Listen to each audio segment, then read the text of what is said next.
शहर के जाने माने रईस सेठ जमुनादास की मां की पिछले साल मृत्यु हो गई थी। इस वर्ष उनकी बरसी थी। बरसी के 2-3 दिन पहले जमुनादास जी पंडित जी के घर गए और उन्हें अपने मां की बरसी के दिन खाना खाने का आग्रह किया। देखिए यजमान, आप मुझे वही भोजन खिलाएगा जो आपकी माताजी खाती थीं। इससे आपकी माताजी की आत्मा तृप्त होगी। सेठ जी ने विनम्रता पूर्वक उनके आग्रह को स्वीकार किया। पंडित जी ने सोचा, इतने रईस आदमी की मां तो 56 भोग खाती होगी, अब तो मुझे भी उनकी बरसी के दिन दावत खाने को मिलेगी।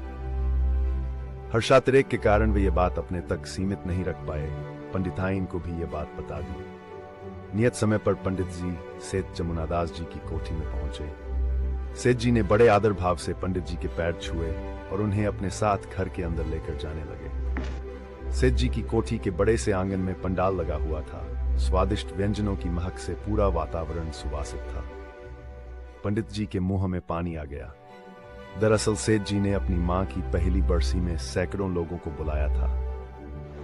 वे सभी लोग बड़ी बेसब्री से इंतजार कर रहे थे कि सबसे पहले पंडित जी भोजन ग्रहण करें, फिर उसके उपरांत ही वे सभी लोग खाना खाएं।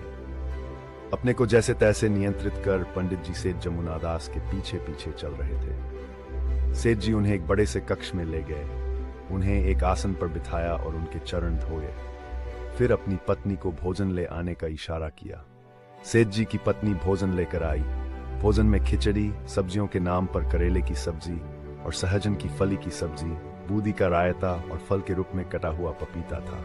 पंडित जी के तो होश ही उड़ गए। कहाँ तो उन्हें पुड़ी, कचौड़ी, दही बड़े, हलवा और खीर की आशा थी और कहाँ ये पत्ते जैसा भोजन।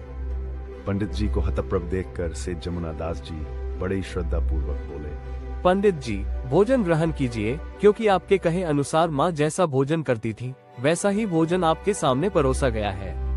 माँ को पिछले 35 सालों से डायबिटीज की शिकायत थी और वे यही भोजन खाती थी।